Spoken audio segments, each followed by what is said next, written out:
తాండూరు పట్టణవాసులకు స్వామి వివేకానంద 163వ జయంతి శుభాకాంక్షలు తెలుపుకుంటూ, ఒక వివేకానందుడు మన దేశంలో తిరిగితేనే మన దేశం దివ్యమానం వెలుగొందితే, అలాంటిది 163 వివేకానందులు తాండూరు పుర పాలనలో తిరిగితే తాండూరు ఎంత దివ్యమానంగా పెరుగుతుందో అనేటటువంటిది చెప్పలేనంత ఆనందంగా ఉంది.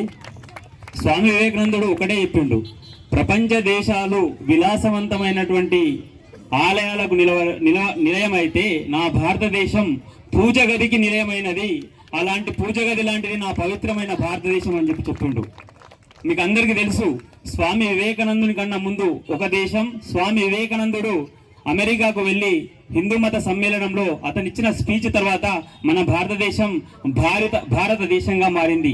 అంతకుముందు ప్రపంచ దేశాలు భారతదేశాన్ని బానిస దేశంగా భావిస్తున్నటువంటి ఆ మచ్చు తునకను స్వామి వివేకానందుడు కేవలం 5 నిమిషాల ఉపన్యాసంతోనే మన భారతదేశం బానిస దేశం కాదు, భారతదేశం అనేటువంటి ఒక సగర్వాన్ని, మన యొక్క దేదివ్యమానాన్ని ప్రపంచానికి చాటి తెప్పిన ఒక మంచి వక్త అని చెప్పేసి మీకు తెలియజేస్తున్నాము. ఒకటే చెప్తున్నాము, ఒక చిన్న ఉదాహరణ. ఒక వ్యక్తి వెంబడి 100 మంది ఉంటే ఆ వ్యక్తి యుద్ధాన్ని జయిస్తాడు. కానీ 100 మందికి ఒక వ్యక్తి ఉన్నాడంటే ఆ 100 మంది ప్రపంచాన్ని జయిస్తాడు.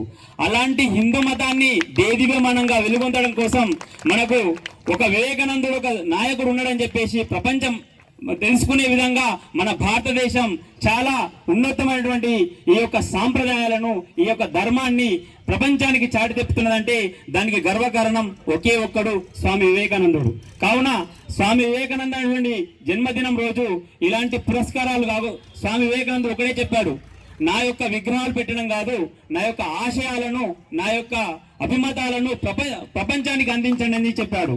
కాబట్టి స్వామి వివేకానందుని యొక్క ఆశయాలు ఏంది అని అంటే, ధర్మాన్ని కాపాడడం, మన సంస్కృతిని మనం విజృంభింపజేయడము. ఆ ధర్మో రక్షిత, ధర్మం మనం రక్షిస్తే, మనం ధర్మాన్ని రక్షిస్తే ధర్మం మనం రక్షిస్తుంది. ఆ యొక్క అలవాటును చేసుకొని ప్రతి ఒక్కరు కూడా మన సంస్కృతిని, మన జాతి గౌరవాన్ని నిలబడే విధంగా మన యొక్క చేయాలని చెప్పి చెప్పుకుంటూ